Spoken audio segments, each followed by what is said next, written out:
Hi friends, welcome to Kalam TNPSC coaching class. இந்த வீடியோவில் நம்ம என்ன பார்க்க போகிறோம் அப்படின்னா 2000 முதல் 2019 வரை நடைபெற்ற ப்ரீவியஸ் இயர் போலீஸ் கொஸ்டின் பேப்பரோட புவியியல் வினாவிடைகள் தான் இந்த வீடியோவில் நம்ம பார்க்க போகிறோம். இதற்கு முன்னாடி நம்ம சயின்ஸ் வந்து கம்ப்ளீட் பண்ணிட்டோம். ஓகேங்களா, என்னென்னு பார்த்தீங்கன்னா உங்களுக்கு ஃபிசிக்ஸ், கெமிஸ்ட்ரி, பயாலஜி வந்து நம்ம கம்ப்ளீட் பண்ணிட்டோம். ஹிஸ்ட்ரி வரையும் நம்ம வந்து கம்ப்ளீட் பண்ணியாச்சு. சோசியல் சயின்ஸில் ஹிஸ்ட்ரி வரையும் நம்ம கம்ப்ளீட் பண்ணியாச்சு. அந்த வீடியோஸ் 4 வீடியோஸ் நீங்கள் இன்னும் பார்க்கல அப்படின்னா டிஸ்கிரிப்ஷனில் அதற்கு உண்டான பிளேலிஸ்ட் லிங்க் வந்து நாங்கள் கொடுத்துருக்குறோம். கண்டிப்பாக அதை ஃபாலோ பண்ணுங்க நண்பா. கண்டிப்பாக உங்களுக்கு ரொம்ப யூஸ்ஃபுல்லாக இருக்கும். ஓகேங்களா, இந்த வீடியோவில் பார்த்தீங்கன்னா உங்களுக்கு புவியியல் 2000 முதல் 2019 வரை நடைபெற்ற புவியியல் கொஸ்டினில் என்னென்ன கொஸ்டின் கேட்டுக்காங்களோ அது எல்லா கொஸ்டினுமே இந்த ஒரே வீடியோவில் நம்ம பார்க்க போகிறோம். இந்த வீடியோவை ஸ்கிப் பண்ணாத பாருங்க நண்பா. கண்டிப்பாக உங்களுக்கு ரொம்பவே யூஸ்ஃபுல்லாக இருக்கும். ஓகேங்களா, நம்ம சேனலுக்கு நீங்கள் புதிய நண்பராக இருந்தீங்க அப்படின்னா கீழே இருக்கக்கூடிய ரெட் கலர் சப்ஸ்கிரைப் நான் கிளிக் பண்ணி சப்ஸ்கிரைப் பண்ணிவிட்டு கூடவே இருக்கக்கூடிய பெல் ஐக்கனில் ஆல் ஆப்ஷன் கொடுத்துட்டீங்க அப்படின்னா நம்ம போடக்கூடிய வீடியோஸ் எதுவாக இருந்தாலும் உங்களுக்கு உடனுக்குடனே நோட்டிஃபிகேஷன் வந்துடும். ஓகேங்களா, சரி வாங்க ஃப்ரெண்ட்ஸ் வீடியோக்குள்ளே போகலாம். ஃபஸ்ட்டு பாருங்கள், கிரீன்விச் தீர்க்கக்கோடு என்பது 0 டிகிரி தீர்க்கக்கோடு. கிரீன்விச் தீர்க்கக்கோடு என்பது 0 டிகிரி தீர்க்கக்கோடு. ஓகேங்களா, ஏன் வந்து உங்களை ப்ரீவியஸ் கொஸ்டின் பேப்பரை வந்து நம்ம போட்டுட்டு இருக்கோம் அப்படின்னு பார்த்தீங்கன்னா உங்களுக்கு ப்ரீவியஸ் இயர் கொஸ்டின் பேப்பர்லேருந்து டேரெக்டாக கண்டிப்பாக உங்களுக்கு 2 முதல் 3 கொஸ்டின் வந்து டேரெக்டாக வரதுக்கான வாய்ப்பு இருக்குது. அதுக்காக தான் பார்த்தீங்கன்னா உங்களை ப்ரீவியஸ் இயர் கொஸ்டின் பேப்பரை வந்து படிக்கின்றதை சொல்கிறோம். இல்லைங்களா, இரண்டாவது பாருங்கள், சூரிய குடும்பத்திலேயே உருவில் மிகச்சிறிய கோள் வந்து பார்த்தீங்கன்னா புதன். சிறிய கோள் எதுன்னு பார்த்தீங்கன்னா புதன். மிகப்பெரிய கோள் எதுன்னு பார்த்தீங்கன்னா உங்களுக்கு பூமி. ஓகேங்களா, புதனில் அதே மாதிரி புதனில் பார்த்தீங்கன்னா உங்களுக்கு வளிமண்டலம் கிடையாது. புதன் கோளில் வளிமண்டலம் கிடையாது. ஒளிமிக்க பிரகாசமான கோள் எதுன்னு பார்த்தீங்கன்னா வெள்ளி. மிகவும் வெப்பமான கோளுமே பார்த்தீங்கன்னா உங்களுக்கு வெள்ளி தான். சூரிய உதயத்திற்கு முன்பே காணப்படும் கோளும் இந்த வெள்ளி கோள் தான். நெக்ஸ்ட், மிக வெப்பமான கோள் எதுன்னு பார்த்தீங்கன்னா சூரியன். மிக வெப்பமான கோள் எதுன்னு பார்த்தீங்கன்னா சூரியன். இது வந்து கோள் கிடையாது. ஓகேங்களா, இது வந்து ஒரு வகையான நட்சத்திரம். நெக்ஸ்ட் பாருங்கள், நிலநடுக்கம் எந்த அளவுகோலால் அளக்கப்படுகிறது அப்படின்னா ரிக்டர் அளவுகோலில் அளக்கப்படுகிறது. இந்த நிலநடுக்கத்தோட இது அளவு வந்து எவ்வளோ இருக்கும்? இந்த ரிக்டர் அளவுகளோட அளவுகள் வந்து எப்படி இருக்குன்னு பார்த்தீங்கன்னா 0 to 9 அப்படிங்கிற மாதிரி இருக்கும். சரிங்களா, நெக்ஸ்ட், ஒளி வருடம் என்பது என்ன? ஒளி வருடம் என்பது வானியல் அலகு. இந்த வானியல் அலகை வச்சு எந்த தூரத்தை அளக்குறாங்கன்னு பார்த்தீங்கன்னா சூரியனோட இதயம் பூமி, சூரியன் ப்ளஸ் பூமி இதற்கிடையே உள்ள தூரத்தை அளப்பது தான் வந்து வானியல் அலகு. சரிங்களா, நெக்ஸ்ட், தென் அரைக்கோளத்தில் நீண்ட பகல் பொழுது எதுன்னு பார்த்தீங்கன்னா டிசம்பர் 22. தென் அரைக்கோளத்தில் நீண்ட பகல் பொழுது டிசம்பர் 22. நெக்ஸ்ட், கடகரேகை அமைந்துள்ள அச்சம் எதுன்னு பார்த்தீங்கன்னா கடகரேகை 23 டிகிரி வட அச்சம். ஓகேங்களா, கடகரேகை அமைந்துள்ள அச்சம் பார்த்தீங்கன்னா 23 டிகிரி வட அச்சம். நெக்ஸ்ட், பூமி சூரியனிடமிருந்து அதிக தொலைவில் உள்ள நாள் எதுன்னு பார்த்தீங்கன்னா ஜூலை 4. பூமி சூரியனிடமிருந்து அதிக தொலைவில் உள்ள நாள் எதுன்னு பார்த்தீங்கன்னா ஜூலை 4. நிலநடுக்கத்தை அளவிட பயன்படும் கருவி எதுன்னு பார்த்தீங்கன்னா சீஸ்மோகிராப். அதாவது நிலநடுக்கத்தை அளவிட பயன்படும் கருவி எதுன்னு பார்த்தீங்கன்னா சீஸ்மோகிராப். நிலநடுக்கத்தை அளக்கக்கூடிய அளவு எதுன்னு பார்த்தீங்கன்னா ரிக்டர் அளவுகோல். இதையும் பார்த்துங்க. அதே போல் பார்த்தீங்கன்னா சரி ஓகே. நெக்ஸ்ட் பாருங்கள், பூமிக்கும் சூரியனுக்கும் குறைவான தூரம் உள்ள நாள் எதுன்னு பார்த்தீங்கன்னா ஜூன் 3. சரிங்களா, பூமிக்கும் சூரியனுக்கும் குறைவான தூரம் உள்ள நாள் எதுன்னு பார்த்தீங்கன்னா ஜூன் 3. சூரியனிடமிருந்து அதாவது பூமி வந்து சூரியனிடமிருந்து அதிக தொலைவில் உள்ள நாள் வந்து ஜூலை 4. நெக்ஸ்ட் பாருங்கள், சம பகல் கொண்ட நாள் எதுன்னு பார்த்தீங்கன்னா மார்ச் 21 மற்றும் செப்டம்பர் 23. இதுதான் வந்து பார்த்தீங்கன்னா சம இரவு பகல் கொண்ட நாட்கள். சூரியன் உதயமாகும் நாடு என அழைக்கப்படுவது எதுன்னு பார்த்தீங்கன்னா ஜப்பான். நெக்ஸ்ட் பாருங்கள், ஓசோன் படல பாதிப்புக்கு முக்கிய காரணம் என்ன அப்படின்னு பார்த்தீங்கன்னா குளோரோஃப்ளூரோ கார்பன். ஓகேங்களா, இந்த குளோரோஃப்ளூரோ கார்பன் அப்படின்னா இந்த CFC இந்த வாயு வந்து எங்கேருந்து வருதுன்னு பார்த்தீங்கன்னா குளிர்சாதன பெட்டிகள்லாம் வந்து இந்த வாயு தான் வந்து நிரப்பப்பட்டிருக்கும். ஓகேங்களா, நெக்ஸ்ட், சுனாமி அலைகள் ஏற்பட முக்கிய காரணம் என்னன்னு பார்த்தீங்கன்னா கடல் மட்டத்தில் தோன்றும் புவி அதிர்ச்சிகளால் தான் வந்து பார்த்தீங்கன்னா சுனாமி வந்து ஏற்படுது. ஓகேங்களா, சரி ஓகே. சரி, நெக்ஸ்ட் கொஸ்டின் பாருங்கள், ஹேலே வால் நட்சத்திரம் எத்தனை ஆண்டுகளுக்கு ஒரு முறை தோன்றும் அப்படின்னா 76 ஆண்டுகளுக்கு ஒரு முறை தான் வந்து இந்த ஹேலே வால் நட்சத்திரம் வந்து தோன்றும். சரிங்களா, எத்தனை ஆண்டுகளுக்கு ஒரு முறை? 76 ஆண்டுகளுக்கு ஒரு முறை. பூமியின் இரட்டை பிறவி என அழைக்கப்படும் கோள் வெள்ளி. பூமியோட இரட்டை என்று அழைக்கப்படுவது பார்த்தீங்கன்னா வெள்ளி. உலகத்தின் மிக உயர்ந்த பீடபூமி எதுன்னு பார்த்தீங்கன்னா பாமீர் பீடபூமி. உலகத்தின் மிக உயரமான பீடபூமி பாமீர் பீடபூமி. நெக்ஸ்ட் சரை நதி தற்போது எந்த மாநிலத்தில் உள்ளது அப்படின்னா உத்தரப்பிரதேசத்தில் தான் வந்து இருக்குது. உத்தரப்பிரதேசத்தில் பார்த்தீங்கன்னா கரும்பு அதிகமாக விளைவிக்கப்படும், அதிக மக்கள் தொகை, அதிக சட்டமன்ற மேலவை கீழவை இதோட உறுப்பினர்கள்லாம் பார்த்தீங்கன்னா உத்தரப்பிரதேசம் தான். அதிக மாவட்டங்கள் உடைய இந்திய மாநிலம் எதுன்னு பார்த்தீங்கன்னாலும் உங்களுக்கு உத்தரப்பிரதேசம் தான். அதே போல் பார்த்தீங்கன்னா இந்தியாவோட சர்க்கரை கிண்ணம் எதுன்னு பார்த்தீங்கன்னாலும் உத்தரப்பிரதேசம் தான். நெக்ஸ்ட் உலகிலேயே மிக பழமையான மடிப்பு மலைத்தொடர் எதுன்னு பார்த்தீங்கன்னா ஆரவல்லி மலைத்தொடர். ரொம்ப இம்பார்ட்டண்ட்டான கொஷின். நெக்ஸ்ட் மினிக்காய் தீவு, அதாவது மினிக்காய் தீவுகள் எந்த நாட்டிற்கு சொந்தமானது அப்படின்னா இந்தியாவிற்கு. நெக்ஸ்ட் அலைசக்தி மூலம் இந்தியாவில் மின்சக்தி உற்பத்தி செய்யும் இடம் விழிஞம். அலைசக்தி மூலம் இந்தியாவில் மின்சக்தி உற்பத்தி செய்யும் இடம் விழிஞம். நெக்ஸ்ட் இமயமலை டேஸ் என அழைக்கப்படுகிறது. இமயமலை பார்த்தீங்கன்னா பனி உறைவிடம் என்று அழைக்கப்படுகிறது. இது 10th புக்கில் இருக்கும்னு நினைக்கிறேன். ஓகேங்களா. நெக்ஸ்ட் இந்தியாவின் மிகப்பெரிய பல்நோக்கு நதிநீர் திட்டம் எதுன்னு பார்த்தீங்கன்னா பக்ரானங்கல் திட்டம். ஓகேங்களா. இந்தியாவின் மிகப்பெரிய பல்நோக்கு நதிநீர் திட்டம் வந்து பக்ரானங்கல் திட்டம். நெக்ஸ்ட் இந்தியாவின் குறுக்கே ஓடும் சிறப்பு அச்சம் எதுன்னு பார்த்தீங்கன்னா கடகரகை தான். ஓகேங்களா. இது வந்து இம்பார்ட்டன்ட் கொஸ்டின். ஓகேங்களா. நெக்ஸ்ட் சட்லஜ் நதியின் குறுக்கே கட்டப்பட்டுள்ள அணை எதுன்னு பார்த்தீங்கன்னா பக்ரானங்கல் அணை. புவியீர்ப்பு அணைன்னு வந்து சொல்லுவாங்க. சரிங்களா. அது வந்து எந்த அணை உங்களுக்கு தெரிஞ்சால் கீழே கமெண்ட்டில் சொல்லுங்கள். மிக நீளமான அணை எது உங்களுக்கு தெரிஞ்சால் கீழே கமெண்ட்டில் சொல்லுங்கள். சட்லஜ் நதியின் குறுக்கே கட்டப்பட்டுள்ள அணை பக்ரானங்கல் அணை. தீபகற்ப இந்தியாவின் மிக நீளமான ஆறு கோதாவரி. தீபகற்ப இந்தியாவின் மிக நீளமான ஆறு எதுன்னு பார்த்தீங்கன்னா கோதாவரி ஆறு. கங்கை நதி கழிமுகத்தில் காணப்படும் தாவரங்கள் சுந்தரவன காடுகள். கங்கை கழிமுகத்தில் காணப்படும் தாவரங்கள் வந்து சுந்தரவன காடுகள். நெக்ஸ்ட் கோதாவரி நதி எந்த கடலினுள் பாய்கிறது அப்படின்னு பார்த்தீங்கன்னா வங்காள விரிகுடா. கோதாவரி நதி எந்த கடலினுள் பாய்கிறது அப்படின்னா வங்காள விரிகுடா. நெக்ஸ்ட் சிக்கிம் மாநிலத்தின் தலைநகரம் எதுன்னு பார்த்தீங்கன்னா கேங்டாக். சிக்கிம் மாநிலத்தின் தலைநகரம் பார்த்தீங்கன்னா கேங்டாக். கோதாவரி நதி எந்த கடலில் பாய்கிறது அப்படின்னா வங்காள விரிகுடா. நெக்ஸ்ட் பாருங்க அருணாச்சல பிரதேசத்தின் தலைநகரம் எதுன்னு பார்த்தீங்கன்னா இட்டாநகர். ஓகேங்களா. அதாவது அந்தந்த மாநிலங்களோட தலைநகரை வந்து கண்டிப்பாக படிச்சுக்கோங்க, கண்டிப்பாக கேட்கறதான வாய்ப்பு இருக்குது. அதே போல் நெக்ஸ்ட் பாருங்கள் மிகவும் பழமையான மடிப்பு மலைத்தொடர் வந்து ஆரவல்லி மலைத்தொடர். இம்பார்ட்டன்ட் கொஷின் ரிப்பீட்டடாக கேட்டுகிட்டே இருக்காங்க பாருங்கள். நெக்ஸ்ட் தீபகற்ப இந்தியாவில் மிக நீளமான ஆறு எதுன்னு பார்த்தீங்கன்னாலும் கோதாவரி ஆறு தான். இதுவும் ரிப்பீட்டட் கொஷின் தான்.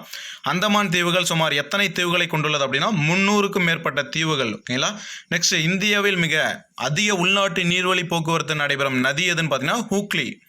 இந்தியாவில் மிக அதிக உள்நாட்டு நீர்வழி போக்குவரத்து நடைபெறும் இடம் ஹூக்ளி. இந்தியாவில் குறுக்காக ஓடும் சிறப்பு அச்சரகை வந்து பார்த்தீங்கன்னா கடகரகை. இது வந்து ரிப்பீட்டட் கொஸ்டின் தான். ஓகேங்களா. நெக்ஸ்ட் கிழக்கு கடற்கரை எங்கே அமைந்துள்ளது அப்படின்னா கிழக்கு தொடர்ச்சி மலைக்கும். நெக்ஸ்ட் கொஸ்டின் பாருங்க இந்திய தீர்க்கரேகையில் அமைந்துள்ள இந்தியா வந்து எந்த தீர்க்கரேகையில் அமைந்துள்ளது அப்படின்னா கிழக்கு. நெக்ஸ்ட் நாசிக் எந்த கடற்கரையில் உள்ளது அப்படின்னா கோதாவரி. நெக்ஸ்ட் இந்திய கடகரேகை என்பது இந்தியாவை தெற்கு வடக்காக பிரிக்கிறது. ஓகேங்களா. இந்திய கடகரேகை என்பது இந்தியாவை தெற்கு வடக்காக பிரிக்கிறது. நெக்ஸ்ட் புகழ்பெற்ற சூரிய கடவுளின் கோவில் வந்து எங்கு அமைந்துள்ளது அப்படின்னா கோனார்கில். சரிங்களா. நெக்ஸ்ட் பாருங்க லட்சத்தீவு ஒரு சிறிய யூனியன் பிரதேசம். ஓகேங்களா. லட்சத்தீவு வந்து ஒரு சிறிய யூனியன் பிரதேசம். இந்தியாவின் திட்ட நேரம் எதை அடிப்படையாக கொண்டது அப்படின்னா 85.5 டிகிரி தீர்க்கரேகை. சரிங்களா. நெக்ஸ்ட் உலகின் மிகப்பெரிய டெல்டா எதுன்னு பார்த்தீங்கன்னா கங்கை பிரம்மபுத்திரா. சரிங்களா. நெக்ஸ்ட் பாருங்க மகாநதியின் குறுக்கே கட்டப்பட்டுள்ள அணை எதுன்னு பார்த்தீங்கன்னா ஹிராகுட். மகாநதியின் குறுக்கே கட்டப்பட்டுள்ள அணை வந்து ஹிராகுட். இது வந்து ரிப்பீட்டடாக கேட்டுருக்காங்க. நெக்ஸ்ட் கொஸ்டின் பாருங்க போபால் விஷவாயு கசிவு ஏற்பட்ட ஆண்டு எப்போதுன்னு பார்த்தீங்கன்னா 1984ஆம் ஆண்டு.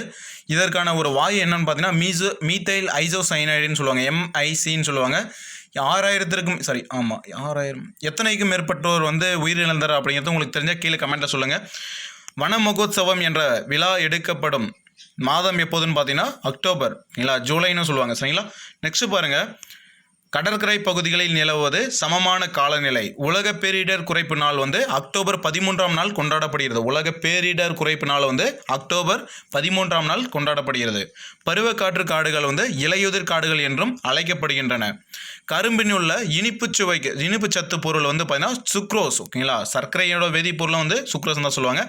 நெக்ஸ்ட் நீண்ட கால சராசரி வானிலையை இவ்வாறு அழைப்பர், அதாவது காலநிலைன்னு சொல்லுவாங்க. எத்தனை வருடங்கள் அப்படின்னு பார்த்தீங்கன்னா ஒரு 25 முதல் 30 வருடத்தோட ஒரு சராசரியான வானிலையை பார்த்தீங்கன்னா உங்களுக்கு காலநிலைன்னு சொல்லுவாங்க. நெக்ஸ்ட் சணல் பயிர் அதிகமாக விளையும் மாநிலம் மேற்கு வங்காளம்.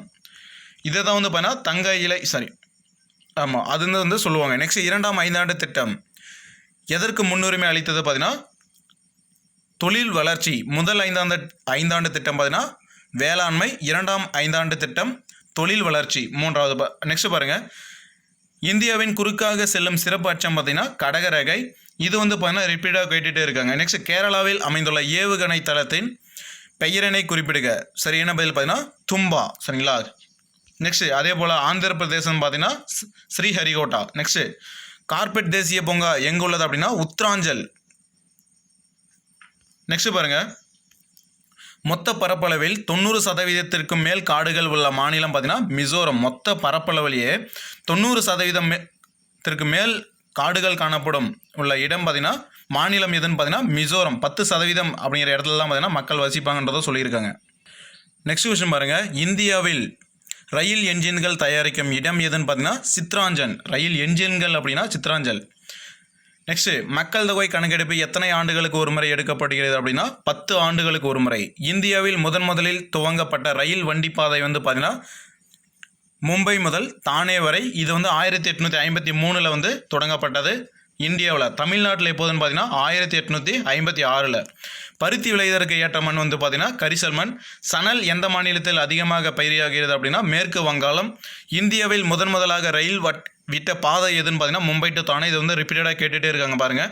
நெக்ஸ்ட் நம் நாட்டில் முதலாக இரும்பு எஃகு தொழிலகம் நிறுவப்பட்ட இடம் எதுன்னு பார்த்தீங்கன்னா ஜாம்ஷெட்பூர். இந்த இரும்பு எஃகு தொழிலகம் பார்த்தீங்கன்னா எந்த ஆண்டு நிறுவப்பட்டது அப்படின்னா உங்களுக்கு தெரிஞ்ச கீழே கமெண்ட்டில் சொல்லுங்கள்.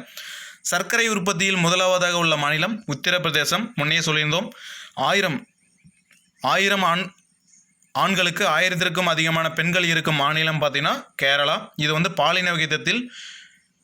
பாலின விகிதம் அதிகமுள்ள மாநிலம் பார்த்தீங்கன்னா இந்த கேரளா. பாலின விகிதம் குறைவான ஒரு மாநிலம் பார்த்தீங்கன்னா பீகார். ஓகேங்களா. நெக்ஸ்ட் உப்பு அதிகமாக உற்பத்தி செய்யும் மாநிலம் குஜராத். இங்கே வந்து மது விற்பனையே நடக்காதுன்னு தான் சொல்லியிருக்காங்க. நெக்ஸ்ட்டு அங்கலேஸ்வர் எண்ணெய் வயல் உள்ள மாநிலம் எதுன்னு பார்த்தீங்கன்னா குஜராத். அதாவது அங்கலேஸ்வர் எண்ணெய் வயல் உள்ள மாநிலம் குஜராத். நெக்ஸ்ட் பார்த்தீங்கன்னா இங்கிலாந்து உதவியுடன் நிறுவப்பட்ட இரும்பு ஆலை எங்குள்ளது அப்படின்னா துர்காப்பூர். இங்கிலாந்து உதவியுடன் நிறுவப்பட்ட இரும்பு ஆலை வந்து துர்காப்பூரில் இருக்குது. இந்த துர்காப்பூர் அப்படின்னு பார்த்தீங்கன்னா மேற்கு வங்காளத்தில் இருக்குது. நெக்ஸ்ட் தமிழ்நாடு புவியியல் பாருங்கள். வேடந்தாங்கல் சரணாலயம் எதற்கு பெயர் பெற்றது அப்படின்னா பறவைகளுக்கு. தமிழ்நாட்டில் பழுப்பு நிலக்கரி உற்பத்தி செய்யும் பகுதி எதுன்னு பார்த்தீங்கன்னா நெய்வேலி. தமிழ்நாட்டில் பழுப்பு நிலக்கரி கிடைக்கும் பகுதி எதுன்னு பார்த்தீங்கன்னா நெய்வேலி. இது வந்து ரிப்பீட்டடாக கேட்டிருக்காங்க பாருங்கள். சரி அது வந்து ரிப்பீட்டட் கொஸ்டின் தான். நெக்ஸ்ட் தமிழ்நாட்டின் மான்செஸ்டர் என அழைக்கப்படுவது கோயம்புத்தூர். இந்திய வேளாண் ஆராய்ச்சி மையம் எங்குள்ளதுனாலும் கோயம்புத்தூர் தான். நெக்ஸ்ட் தமிழ்நாட்டில் பெட்ரோலியம் கிடைக்க பெறும் பகுதி எதுன்னு பார்த்தீங்கன்னா காவிரி டெல்டா பகுதிகளில். முண்டந்துறை எதனுடன் தொடர்புடைய அப்படின்னா புலிகள் சரணாலயம். முண்டந்துறை வந்து புலிகள் சரணாலயம். காவிரி ஆறு உற்பத்தியாக மாநிலம் பார்த்தீங்கன்னா கர்நாடகா மாநிலம். குடகு என்ற இடத்துல உருவாகி தமிழ்நாட்டில் தருமபுரி என்ற மாவட்டத்தில் வந்து நுழைகிறது. சரிங்களா. நெக்ஸ்ட் மிகுதியாக பாக்சைட்டு உற்பத்தி செய்யும் மாநிலம் தமிழ்நாடு. மிகுதியாக பாக்சைட்டு உற்பத்தி செய்யும் மாநிலம் பார்த்தீங்கன்னா தமிழ்நாடு. தமிழ்நாட்டின் கிழக்கு கடற்கரையின் பெயர் வந்து பார்த்தீங்கன்னா சோழமண்டல கடற்கரை. கிழக்கு கடற்கரை அப்படின்னா சோழமண்டல கடற்கரை. சரிங்களா. நெக்ஸ்ட் கொஸ்டின் பாருங்கள், தமிழகத்தின் காடுகள் அதிகமுள்ள மாவட்டம் எதுன்னு பார்த்தீங்கன்னா உங்களுக்கு நீலகிரி. ப்ளஸ் இப்போ வந்து பார்த்தீங்கன்னா தருமபுரி அப்படிங்கிற மாவட்டத்தை கொடுத்துருக்காங்க. அதை செக் பண்ணி பாருங்கள் நியூ புக்கில். நெக்ஸ்ட் பாருங்கள், தமிழ்நாடு கடற்கரையில் அமைந்துள்ள செயற்கை துறைமுகம் எதுன்னு பார்த்தீங்கன்னா சென்னை. செயற்கை துறைமுகம் எதுன்னு பார்த்தீங்கன்னா சென்னை. இது வந்து பெரிய துறைமுகம். மொத்தம் எத்தனை துறைமுகம் இருக்குன்னு பார்த்தீங்கன்னா 5 பெரிய துறைமுகங்கள். கிட்டத்தட்ட ஒரு 15 சம்திங் 30 சம்திங் வந்து பார்த்தீங்கன்னா சிறிய துறைமுகங்கள் இருக்குன்றதை சொல்லியிருக்காங்க. தமிழ்நாட்டிற்கு மழையை தரும் வடகிழக்கு பருவக்காற்று வீசும் காலம் எதுன்னு பார்த்தீங்கன்னா அக்டோபர் முதல் டிசம்பர் வரை. சரிங்களா. வடகிழக்கு பருவக்காற்று. சரிங்களா. நெக்ஸ்ட் பாருங்கள், அதே போல் தென்மேற்கு பருவக்காற்று எது உங்களுக்கு தெரிஞ்ச கீழே கமெண்ட்டில் சொல்லுங்கள். கொஷினோட. ஓகேங்களா. முண்டந்துறை எதனுடன் தொடர்புடையது அப்படின்னா புலிகள் சரணாலயம். இதை வந்து ரிப்பீட்டடாக கேட்டுட்டு இருக்காங்க. ஓகேங்களா. நெக்ஸ்ட் பாருங்கள், காவிரி ஆறு உற்பத்தியாகும் மாநிலம் எதுன்னு பார்த்தீங்கன்னா கர்நாடகா மாநிலம். கன்னியாகுமரியில் உள்ள திருவள்ளூர் சிலையின் உயரம் எதுன்னு பார்த்தீங்கன்னா 133 அடி. ஓகேங்களா. இது வந்து சரி ஓகே. நெக்ஸ்ட் சென்னை மாநிலம் தமிழ்நாடு என்று பெயர் மாற்றம் செய்யப்பட்ட ஆண்டு எதுன்னு பார்த்தீங்கன்னா 1969. சரிங்களா. ஃபஸ்ட்டு தமிழ்நாட்டோட பெயர் வந்து பார்த்தீங்கன்னா சென்னை அப்படின்னு இருந்துச்சு. அந்த சென்னை அப்படிங்கிற பேரை திரும்ப தமிழ்நாடு அப்படிங்கிறத எப்போது மாற்றினாங்க அப்படின்னு பார்த்தீங்கன்னா 1969. தமிழ் மொழி எப்போது செம்மொழியாக அறிவிக்கப்பட்டது அப்படின்னாலும் உங்களுக்கு 2004 அப்படிங்கிறத சொல்லுவாங்க. சரிங்களா. நெக்ஸ்ட் தமிழ்நாட்டின் நெற்களஞ்சியம் என்று அழைக்கப்படுவது எதுன்னு பார்த்தீங்கன்னா தஞ்சாவூர். மணிமுத்தாறு அணை எந்த மாவட்டத்தில் உள்ளது அப்படின்னா திருநெல்வேலி. சரிங்களா. நெக்ஸ்ட் பாருங்கள், நரிமணத்தில் கிடைக்கும் எரிபொருள் எதுன்னு பார்த்தீங்கன்னா பெட்ரோல். சரிங்களா? பெட்ரோல் ஃபஸ்ட்டு எங்கே கண்டுபிடிக்கப்பட்டது அப்படின்னா உங்களுக்கு